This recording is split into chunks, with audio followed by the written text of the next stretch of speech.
Ladies and gentlemen, this is Dolynny TV, and tonight, after, well, I don't want to explain it quite yet, but, after the 3-2 loss against Buffalo, I said, I opened up with a little bit of a, I don't know, English is not my major at all. I'm a broadcaster, and we took one English course in 2 years, so don't hold me to it. However, I started with a little bit of a story, and I don't, like I said. Anyway, point being, you gotta love roller coasters, okay? Roller coasters, like think about this. For me, last year in September 2018, I went on my first loop-de-loop upside down roller coaster at Callaway Park, just outside of Calgary. If you're familiar, you're familiar. If you're from Alberta, you're pretty damn familiar, I'd say. But that said, right, you size up the roller coaster. For me, I've always been petrified of the loop-de-loops and that stuff. Never for me. Never for me. And you size it up, and you sit there and you're like, oh, okay, it only does that. Oh, they go through there in about a second. It's not that bad. The second one hits 3 seconds later. You're good. Then you're up, down, and you're done. You do the second pass. You're over in another 30 seconds. You're good. Well, the thing is, okay, that's it. Yeah, you know what? That's how you size up a roller coaster. It's easy, right? Sizing up a roller coaster's no problem.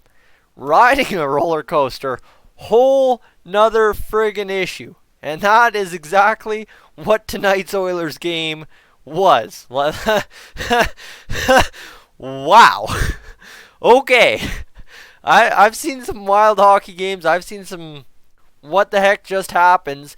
And, well, guys, tonight, wow, that Oilers game, I don't want to say had it all, but just about in every facet of here we go, there we are, and there it went. This Oilers game had it all. And that's, I mean, in a 6-3 loss to the Carolina Hurricanes, it's not often you get to say that, because realistically, yeah, you know what, 6-3 loss, that's a pretty ugly loss, but as we'll break it down here in the next 8, 9, 10 minutes or so, it's it's quite something, because a lot went on. A lot went on. All right. You ready to start? I think I'm ready to start too. So maybe I should say, if you like short stories before getting to the ugly part of losses, consider hitting that subscribe button. I got reset by 70 subscribers by YouTube. They cleared out the dead accounts last week, so back down, hovering just above 7,300. The goal was 7,500 before Christmas. We're in jeopardy of reaching that, so if you feel so inclined, please do. However, don't feel you have to, because that's a terrible sell on my part. However, guys, crazy game, okay?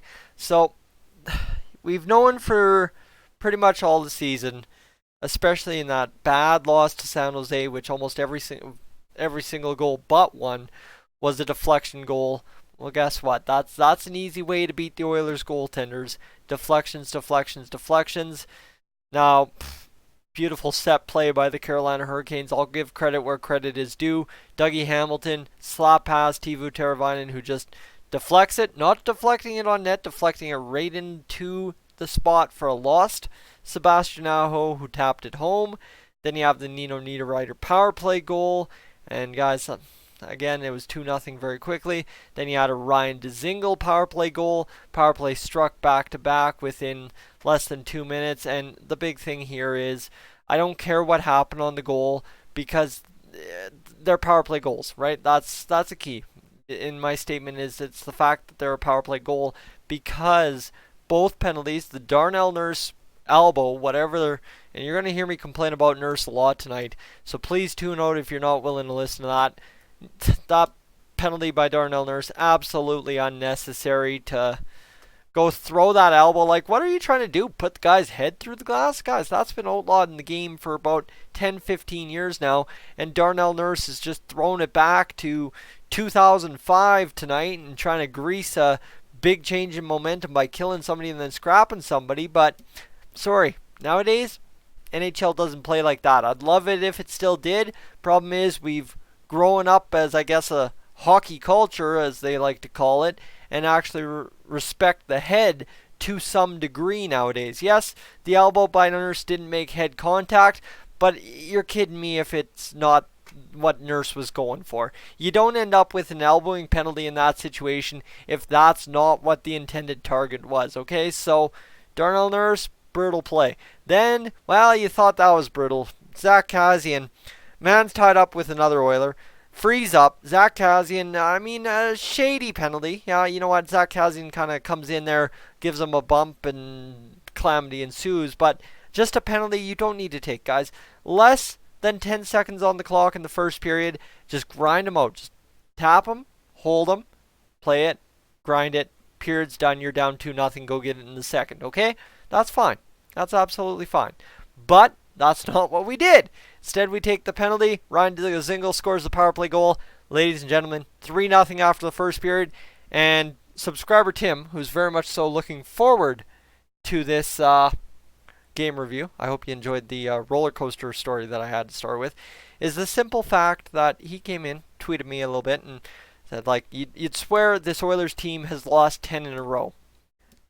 Yeah, you would. If you checked Twitter after the first period, the fire was on. Like, you'd swear Edmonton was burning. You'd swear Rogers Place was burning down. Not because a fire started, because fans lit it on fire because they were so angry. Okay? That's what you'd swear happened after the first period. So, okay, what happens in that second period? Well, only one goal. And it's Zach Kassian getting to work on a Caleb Jones point shot after Connor McDavid does some solid work. But guess what? There's a fourth point on that play from Joakim Nygard doing some solid work as well. So Joakim Nygard, Connor McDavid, Caleb Jones, Zach Kassian, top line scores some goals. And you're kidding me if that top line wasn't super effective tonight. And you're kidding me if Zach Kassian, had he not been kicked out of this game, couldn't have been a big difference maker in an Oilers win tonight. Now, okay, so down 3-1 in the second period. All right, yeah, nothing special. You know what? That's pretty much write it off. Good night. Is what it is. Well, no. Get on that roller coaster. You ready for loop number 1? Yeah, this is where loop number 1 comes around, all right? We've sized it up. We've gotten on. We've rode some turbulence. Zach Kassian's got a goal. We're riding the calm stretch because we're gaining that speed at a 10-degree angle downward into that big old first loop at Callaway Park. You're on the road with me, all right, ladies and gentlemen. So, Ryan Nugent-Hopkins on some beautiful power play passing goes out there and scores a fantastic power play goal. It's what you like to see. You know what? Nuge might not be driving 5-on-5 play like everyone would like him to. Didn't again tonight. But however, as long as you're effective on the power play, as we've all noted this season, some things get covered up.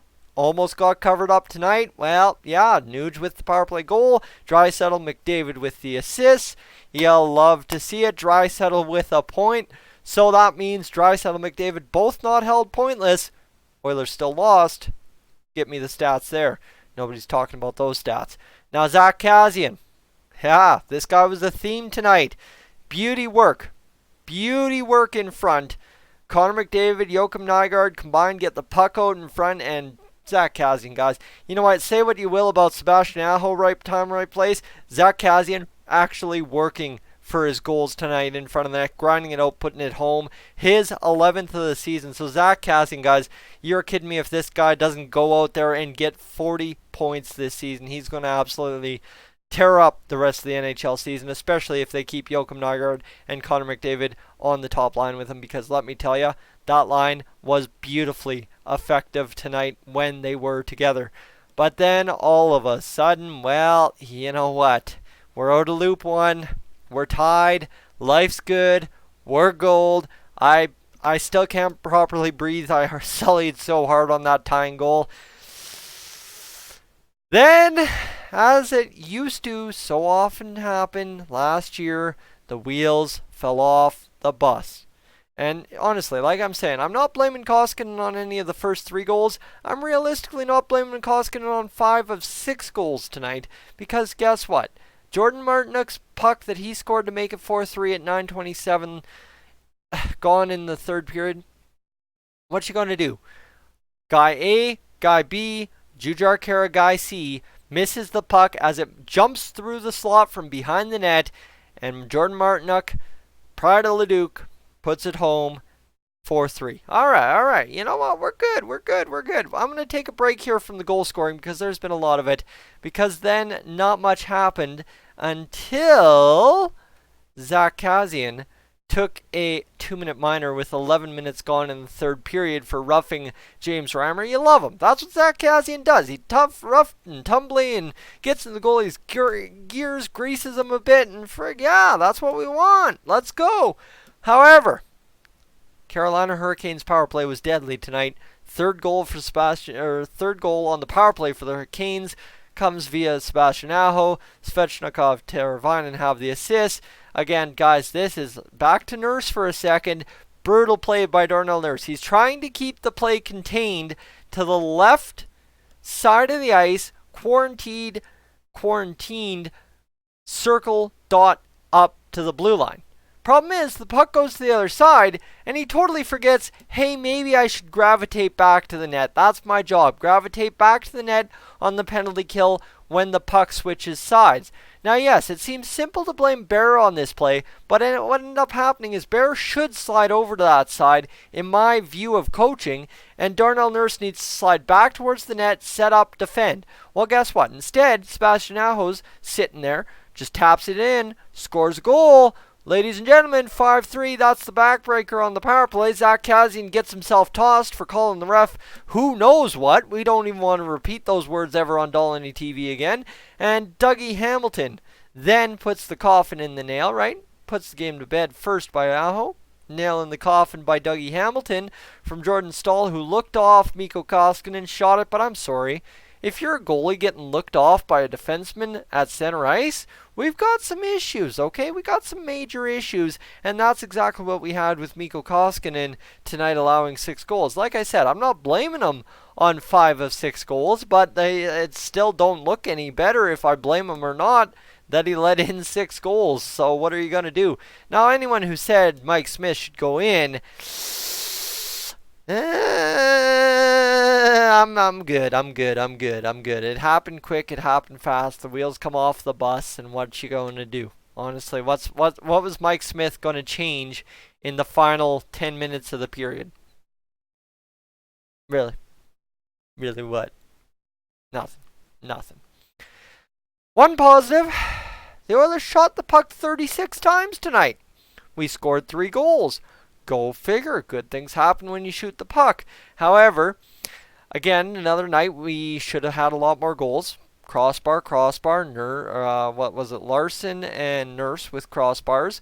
And you think about the puck attempts we had on net that we passed up again tonight. Should have been a 50-shot effort, realistically. Guys, if this Oilers team shot every puck they could possibly shoot on net, take away the grade B or higher passing attempts, this team would have 50 shots on average per game. Problem is, still the no-look backhands, the drop passes costing us tonight. And I'm sorry, yeah, I know I'm sounding like I'm repeating Drew Remenda and Kevin Quinn, but watch the game. Watch the game. There is no repeating it. It's just simple analysis of a hockey game. The fact that we're making the complicated play when the easy play is right there in front of us, begging us to score goals. So, again, another night of complication that we really didn't need. We were 1 for 5 on the power play, 1 for 4 on the penalty kill. Brutal go. Canes out face-offed us 37-28. That's another stat. We gave away the puck 20 times. Again, another night of 20 giveaways. And, well, realistically, what did we do? We out-hit the Carolina Hurricanes, but we had our season average hits. So, I don't know, man. I don't know. Ride the roller coaster, right? We come out of loop number 2, and you know what? Rattled. I guess that's to finish off my story about the roller coaster. Let's finish that off, and then I'm going to go to bed and get some sleep because it's already 10 o'clock, and I was planning on being in bed at 8 o'clock tonight. I knew I had better things to do than watch the Oilers game tonight. I texted a couple of buddies that jokingly, but I can't joke anymore. To wrap up the roller coaster story, simple as this. You get off the roller coaster, you've sized it up, you've gone through it, and you are just shaking. You're just shaking, you're rattled. So now, it's about how you respond. Are you going to get back on the roller coaster and conquer it? Or are you going to never ride a roller coaster again? You ask me. Guys, I'm Tyson, this is Dolynny TV. I will catch you in the next one.